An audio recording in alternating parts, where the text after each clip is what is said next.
ভেদিয়া গ্রামের শেষ প্রান্তে একটা পুকুর ছিল। সেই পুকুরটার খুব বদনামও ছিল। কোনো চোর ডাকাতের ভয় নয়, ভূতের উপদ্রবের জন্য ওই পুকুরের ধারে কাছে সচরাচর কেউ যেত না।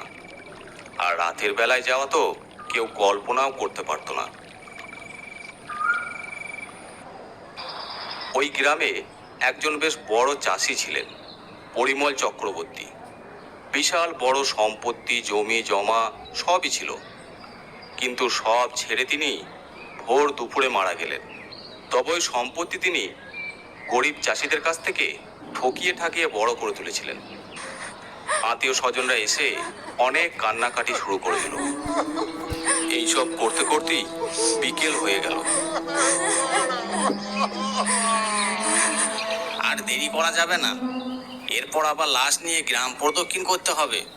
তারপর শ্মশান নিয়ে যেতে যেতে রাত হয়ে গেলে তখন আর কেউ দাহ করতে যেতে চাইবে না। হ্যাঁ, ঠিকই বলেছ। চলো এবার লাশ নিয়ে গ্রাম ঘুরিয়ে তারপর শ্মশানে নিয়ে যাব। তারপর সবাই মিলে লাশ নিয়ে এগিয়ে যেতে লাগলো।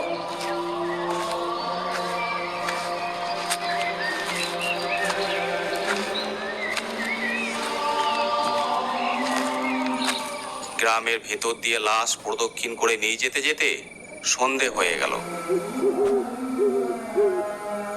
গ্রামের শেষে মাঠের পুলটা পেরোনোর আগেই কাছের লোক যারা পিছন পিছন আসছিল তারা প্রায় সবাই চলে গেল যে যার ঘরে।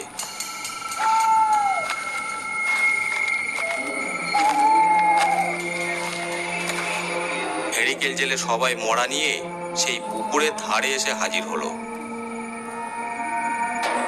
ওই পুকুরের ধারে একটা অনেক পুরনো গাছ ছিল, আর সেই গাছের ডালেই বসেছিল একটা ভূত, যার নাম ছিল লুল্লু।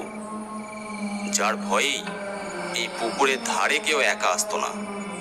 এই লুল্লুর আবার ভালো ভালো খাবারের ওপর ভীষণ লোভ ছিল। আবার একটা লাশ আসছে, গন্ধ পাচ্ছি। বেটা বড় লোক গরিব মানুষের রক্ত শোষণ করে আজ মরেছে, ভালোই হয়েছে। গাছের ডালে বসে লুল্লু সব দেখতে লাগলো। তোমরা দুজন এখানেই বসো, আমরা তিনজন চললাম কাঠের ব্যবস্থা করতে। আর হ্যাঁ, মরা ছুঁয়ে থাকো জানো, নইলে ভূতে দেহ নিয়ে চলে যাবে। ঠিক আছে, আমরা থাকছি, তোমরা তাড়াতাড়ি চলে এসো। তারপর তারা কুড়ুল নিয়ে চলে গেল বনের ভিতর। এদিক ওদিক তাকাতেই দুটো মরা গাছ দেখতে পেল। চলো, একটা কালই হয়ে যাবে। এদিকে আবার আকাশ কালো করে মেঘ উঠেছে।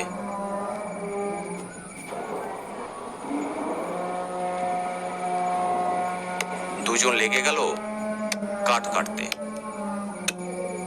শান্ত নিঝুম নিস্তব্ধ পরিবেশে কাঠ কাটার আওয়াজটা যেন পরিবেশটাকে এলোমেলো করে দিচ্ছে। এদিকে যে দুইজন লাশের গায়ে হাত দিয়ে বসে আছে তার মধ্যে একজন তার ছেলে। ওরা এত দেরি করছে কেন? এদিকে আবার ঘন কালো করে মেঘ উঠেছে, যে কোনো সময় বৃষ্টি নামতে পারে। এর মধ্যে ওরা কাঠ নিয়ে হাজির হলো। চিতা সাজানো হয়েছে মাত্র তখনই উঠলো ভীষণ ঝড়।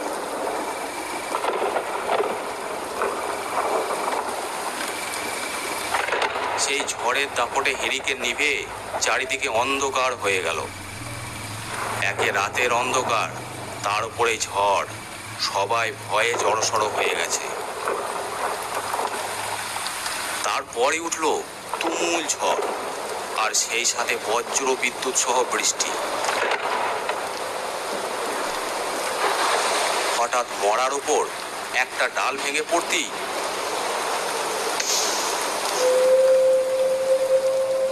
সবাই প্রাণের ভয়ে কিছুটা দূরে একটা চালা ঘরের দিকে ছুটতে লাগলো।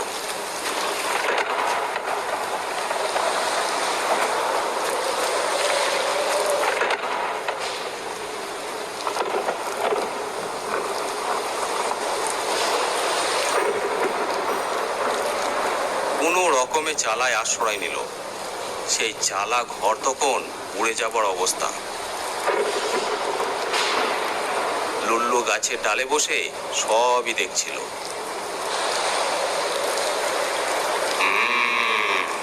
এই সুযোগ, চাষির মরদেহ কেউ ছুঁয়ে নেই। অনেকদিন ভালো মন্দ খাওয়া হয়নি। এই মরদেহের ভিতর যদি একবার প্রবেশ করতে পারি, তাহলে দিব্যি জীবনটা ভালো মন্দ খেয়ে কাটিয়ে দেওয়া যাবে। লুল্লু এই সুযোগে চাষির মৃতদেহে প্রবেশ করলো।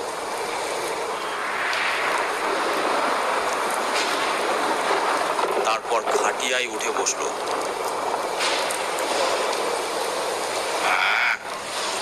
নতুন শরীর, দারুণ লাগছে। এবার ওদেরকে একটু বুঝিয়ে সুঝিয়ে বাড়িতে পৌঁছাতে পারলেই কাজ হাসিল।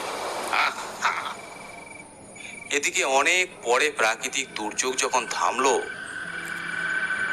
তখন সবাই শ্মশানের দিকে যেতে শুরু করলো। কিন্তু খাটিয়ার উপর মৃত চাষিকে সবাই বসে থাকতে দেখে ভয়ে আঁতকে উঠল। এ কি, বাবা তো জীবিত, খাটের উপর বসে আছে। তাই তো রে, এ কি সত্যি সত্যি জীবিত নাকি কোনো ভূত প্রেত ভিতরে ঢুকে আছে? ব্যাপারটা সুবিধার মনে হচ্ছে না। তখনই চাষির ভিতরে থাকা লুল্লু বলে উঠল, কিরে, তোরা কি ওইভাবেই দাঁড়িয়ে থাকবি? আমাকে তোল খাটিয়া থেকে, আমি মরি নাই, বেঁচে আছি। কিন্তু বাবা, কাশি কোবরেজ যে বলছিল তুমি মারা গেছো, তাহলে তাহলে তুমি বেঁচে উঠলে কি করে?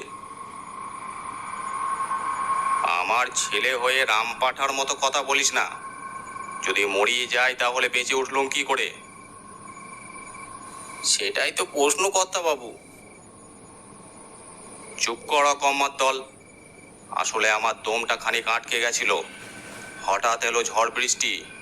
এত ঝড় বৃষ্টি শরীরের ওপর দিয়ে যেতেই দমটা যেখানে আটকে ছিল সেখান থেকে ছাড়া পেয়ে গেল। তোরা সব আমাকে ফেলে চলে গেছিলি। তোল এবার, এখন আমাকে বাড়ি নিয়ে চল। এই যে কর্তা বাবু, উঠুন উঠুন। তারপর সবাই শূন্য খাটিয়া কাঁধে করে আর জীবন্ত চাষিকে নিয়ে বাড়ির দিকে রওনা দিল।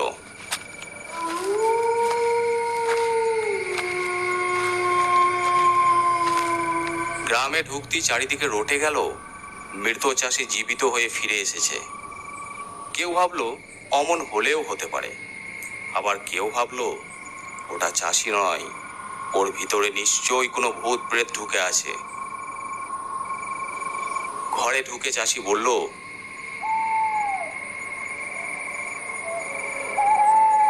কই গো, কোথায় গেলে সব? চাষির বউ বেরিয়ে এসে চাষিকে জীবিত অবস্থায় দেখে অবাক হয়ে যায়। এ কি অলক্ষণে জিনিস দেখছি! তুমি তো মারা গেছো, তাহলে আবার জীবিত হলে কি করে? কে বলল আমি মারা গেছি? আমার দমটা আটকে ছিল। ঝড় বৃষ্টির চোটে আবার দম ফিরে আসে। নাও, এখন আমাকে ভালো করে স্নান করিয়ে দাও। যতই হোক শ্মশান থেকে ঘুরে এসেছি। আর আমি এত সহজে মরবো না। পরশু আমার মেয়ের বিয়ে আছে। মেয়ের বিয়ে ভালো করে খাবো, তারপর যা হয় হবে।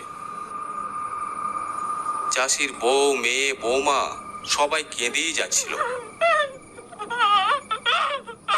লে, অমন ক্যাও ক্যাও করে কাঁদছিস কেন তখন থেকে? আমি কি মরে গেছি যে আমাকে দেখে কাঁদছিস? আমি জল জ্যান্ত তোদের সামনে দাঁড়িয়ে আছি। তারপর সবাই মিলে চাষিকে স্নান করিয়ে বাড়িতে ঢোকাই। সে রাতে চাষি একাই ঘুমালো। গিন্নিও ভয়ে তার কাছে গেল না।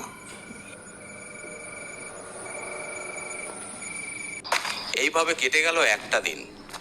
চাষি যে আগের থেকে অনেকটা পরিবর্তন হয়েছে সেটা বাড়ির লোক সবাই বুঝতে পারল। ঘর গৃহস্থলীর কোনো দায়িত্বই যেন আর তার মধ্যে নেই। তা বিয়েতে কি কি খাওয়ানো হবে, কোথা থেকে বাজার করব, চলো একটু বসে সব ঠিক করে নিই।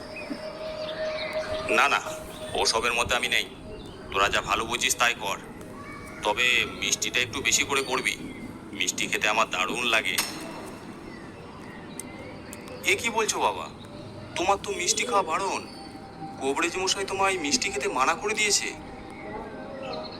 আরে রাখ তো কোবরেজের কথা, কদিন আর বাঁচবো।